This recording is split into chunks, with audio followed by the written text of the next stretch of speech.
Bonjour et bienvenue à tous dans cette nouvelle vidéo de tarot psychologique portant sur la question « Comment me rebooster ?» J'espère que vous allez bien malgré le confinement. Nous allons voir ici en 6 cartes quels sont les éléments de votre moi profond que vous pouvez prendre en considération pour développer l'énergie nécessaire non seulement au passage à l'action, mais aussi à la réalisation de soi et donc on verra aussi enfin ce que ça va vous apporter émotionnellement. Alors les jeux que j'ai utilisés ici, donc pour le premier, le tirage principal, c'est le tarot du château à venir. Je vais vous montrer la boîte, voilà, qui est un très joli tarot avec de grandes cartes qui sont basées en fait sur une œuvre d'art finalement qui se retrouve dans la chapelle, je pense, du château à Venir. Et ce sont toutes des mosaïques qui représentent les 22 arcanes majeures du tarot. Donc voilà, c'est une représentation en cartes de ces arcanes qui se trouvent dans la chapelle. Il a été créé par Eugène Vinitsky et Elsa Kapanoukowski. J'espère que je n'ai pas estropié son nom. Pour la carte message de sagesse, j'ai utilisé l'oracle chakra, que vous voyez ici, et qui va donc nous donner un petit message réconfortant et reboostant lui aussi pour terminer ce tirage. Alors on va explorer la question me rebooster en 6 cartes. La première carte va nous montrer, va nous parler un petit peu de qui vous êtes. Alors évidemment pas dans le détail puisque je le rappelle, c'est un tirage collectif, non individuel. Donc il se peut que des parties de ce message résonnent en vous et d'autres pas. La première carte qui nous montre qui vous êtes, c'est simplement le trait le plus prégnant de vous-même qui ressort actuellement dans les énergies du moment et sur desquelles on va tenir compte. La carte numéro 2 va nous parler de ce que vous êtes seul à pouvoir vous apporter à vous-même ou apporter à cette situation pour vous rebooster. La carte numéro 3 va nous parler de votre source d'énergie, psychique, physique ou mentale, relationnelle. La carte numéro 4 ici va nous parler de votre force, donc c'est-à-dire ce sur quoi vous pouvez compter pour déployer votre énergie.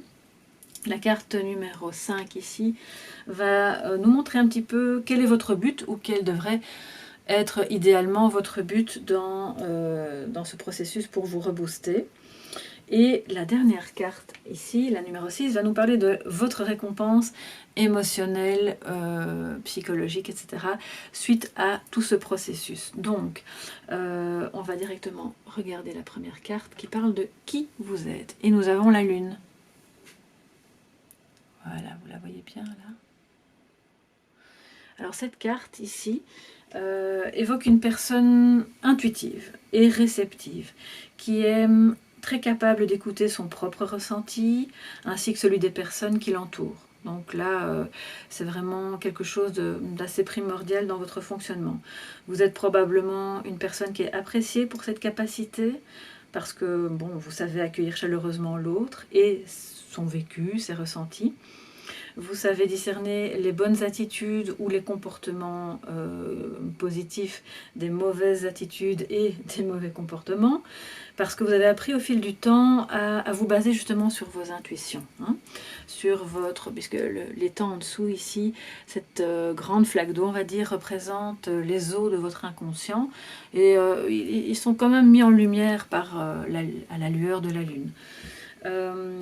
Vous aimez approfondir probablement la connaissance de vous-même, du monde qui nous entoure, en tout cas c'est ce que la lune nous dit, et vous êtes probablement attiré, même inconsciemment, par des domaines psychologiques, ésotériques, spirituels et de nature parallèle, on va dire. Voilà. Alors la deuxième carte va nous montrer ce que vous êtes seul à apporter dans cette situation où dans la possibilité de vous rebooster. Là, on a la carte de l'amoureux qui est à l'endroit. Alors, la carte de l'amoureux, on l'a déjà eu quelques fois. Et ici, qu'est-ce qu'elle va nous dire? Elle va nous montrer que l'amoureux concilie les contraires et fait ses choix en tentant d'unifier les différences. Ça, on l'a déjà vu. Il montre ses sentiments, il accepte d'être attiré par des choses ou par des personnes qui, en apparence, peuvent être différentes, voire même contradictoires. Il aime aussi être entouré, et donc il va écouter son cœur, ne se laissant pas vraiment influencer par des avis extérieurs négatifs. Donc ça montre aussi que vous êtes donc la seule personne à pouvoir vous apporter cela à vous-même, mais aussi aux autres. Puisque la capacité à aimer et à concilier plutôt que d'opposer, c'est quelque chose vraiment de primordial, que tout le monde n'est pas toujours à même de faire. Et là, en l'occurrence, vous en êtes capable. Donc voilà, vous êtes la seule personne à pouvoir le faire, d'abord pour vous-même et ensuite pour les autres. Ça rejoint un petit peu la carte de la lune et de votre aptitude à ressentir ce qui se cache sous les apparences. L'amoureux nous dit que vous pouvez vous offrir en fait à vous-même l'union des contraires, le droit d'écouter vos intuitions les plus profondes pour faire ou pour dire quelque chose, même si en apparence il se passe ou il se dit autre chose. Alors ce sera bien perçu par votre entourage, probablement, parce qu'ils percevront la dimension du cœur. L'amoureux, il fait les choix du cœur dans vos cartes, dans vos actes, pardon. Et ces dimensions du cœur, on le sait, c'est la dimension la plus élevée qui permet de développer une énergie et de bonnes vibrations. Donc ça aura pour effet de vous sentir revalorisé et ça rejaillira de manière très positive sur votre entourage également. Alors la carte numéro 3 ici va nous parler de votre source d'énergie. Et là nous avons l'étoile. Magnifique carte qui est très reliée aussi aux deux précédentes. Donc c'est vraiment super intéressant de voir comme la suite s'agence. L'étoile, en fait, c'est votre source d'énergie. Elle nous révèle que votre énergie se situe dans votre vérité personnelle, dans votre authenticité, puisque on voit ici cette jeune femme qui est nue, qui ne cache plus rien. Elle se montre telle qu'elle est.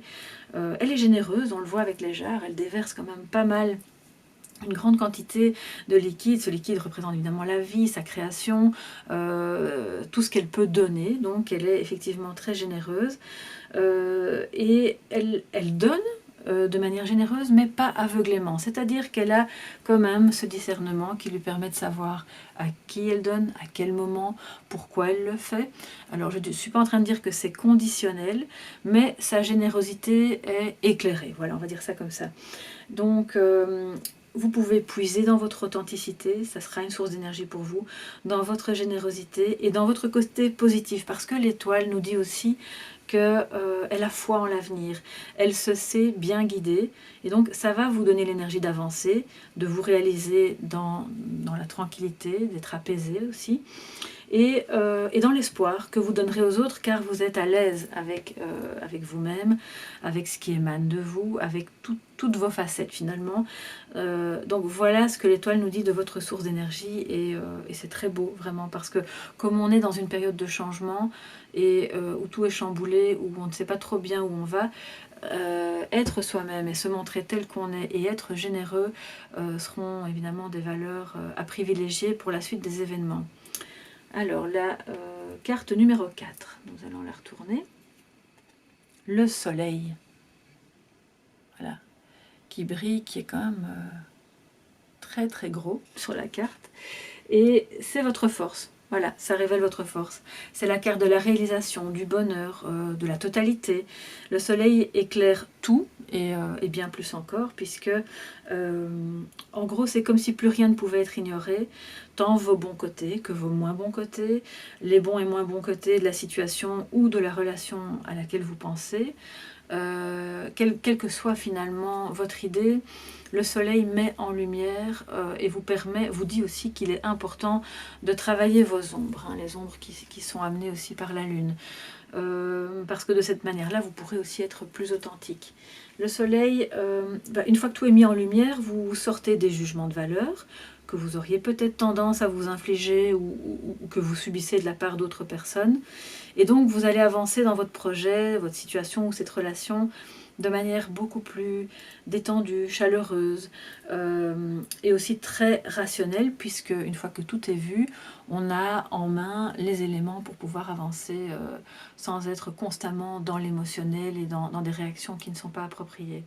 On voit aussi que ces personnages sont unis, hein, ils collaborent. Donc là, c'est de nouveau une valeur qui est vraiment mise en avant dans la carte du soleil.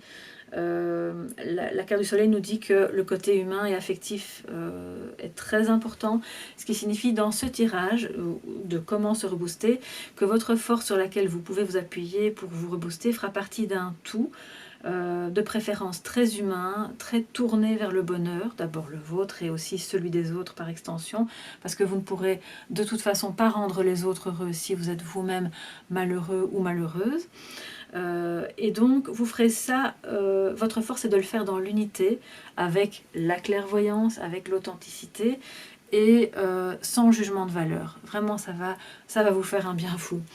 Alors la carte numéro 5 ici va nous parler de votre but. Et on a l'ermite inversé. Voilà, alors l'ermite inversé nous indique que vous avez peut-être tendance, pour l'instant ou même de manière générale, à avoir du mal à vous ouvrir aux autres, car vous êtes pris comme dans vos... Enfin, c'est comme si vous étiez enfermé dans vos propres pensées, dans vos raisonnements, dans votre mental. C'est vrai que l'ermite, lui, il éclaire son chemin à la lueur de sa propre lanterne, qu'on voit bien ici, pardon, là, voilà. Il avance seul, de manière isolée, mais pas au sens négatif du terme. Hein. Il est autonome, il est capable, il a la connaissance et l'expérience, mais là, la carte est inversée. Donc ça pourrait montrer que vous êtes en train d'un peu tourner en rond dans vos idées, dans des idées qui sont parfois même obsessionnelles et qui peuvent vraiment vous nuire ou vous porter préjudice ou vous faire vous sentir à l'écart. Ce qui fait qu'il peut s'agir d'une certaine lenteur, du coup, due à un perfectionnisme, hein, qui en l'occurrence serait plus intellectuel que pratique.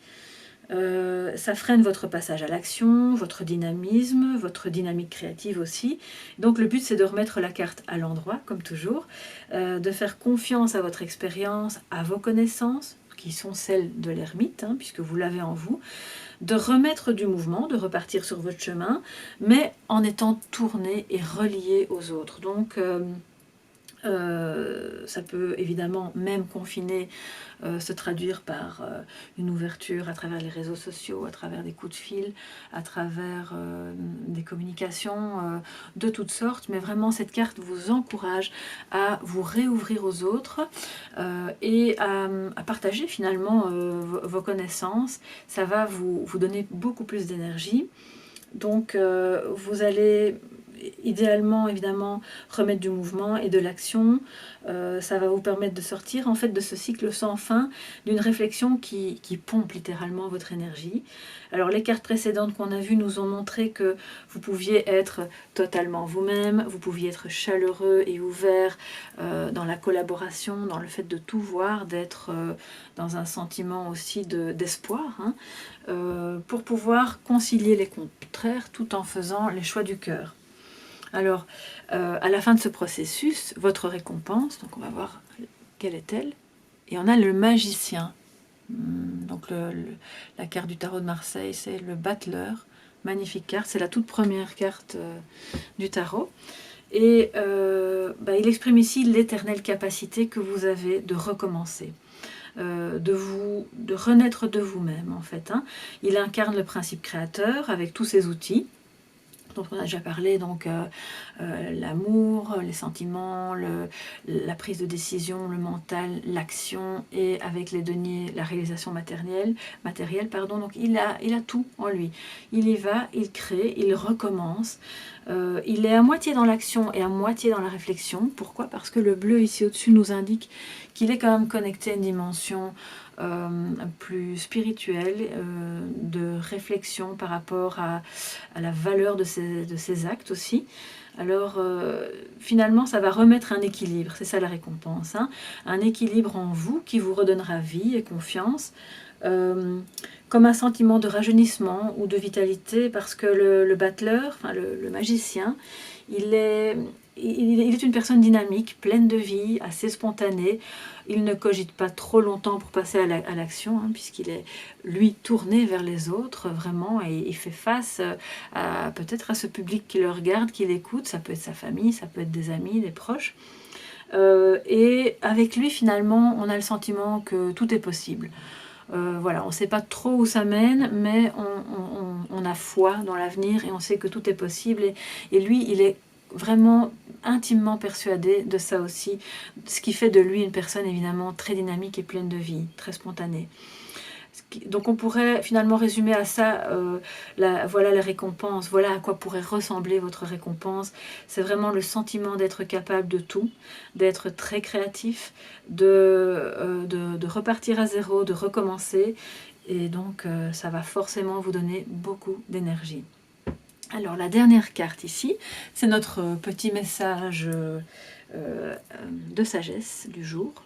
Et là, on a la perfection. Alors là, c'est vraiment très en accord avec ce qui a été dit avant. Et c'est justement à côté de l'ermite. Ça vient nous dire que on est peut-être freiné par moments par trop de perfectionnisme, que ce soit dans la relation, dans un projet, dans une idée, dans simplement le fait d'oser parler, de comment vais-je dire les choses, ne pas les dire. Et à force de cogiter, ça nous freine. Ce perfectionnisme, à un moment donné, n'a plus lieu d'être parce qu'il vous empêche d'avancer et il vous dit que quoi que vous fassiez, tous les petits pas, aussi petits soient-ils, vont vraiment vous permettre d'évoluer sur le chemin de votre épanouissement, de la création de quelque chose. Ça va vous donner de l'énergie parce que vous récolterez malgré tout, on le voit ici, les fruits de vos actions. D'accord? Donc, éloignez de vous des tendances perfectionnistes, qu'elles soient les vôtres ou celles des autres. N'hésitez pas à être spontané, c'est vraiment le message finalement de cette carte. Alors ici se termine cette vidéo de guidance psychologique à l'aide du tarot. J'espère que ça vous a plu, que ça a mis du soleil dans votre journée. On se retrouve dans quelques jours pour une nouvelle question de développement personnel. D'ici là, portez-vous bien, reboostez votre énergie en écoutant vos intuitions, en vous montrant tel que vous êtes, en vous tournant vers les autres et en créant vraiment tout ce que vous souhaitez créer petit à petit, car finalement, chaque petit pas est un pas vers vous-même, vers votre bonheur. Sur ce, je vous souhaite une très belle journée et à bientôt.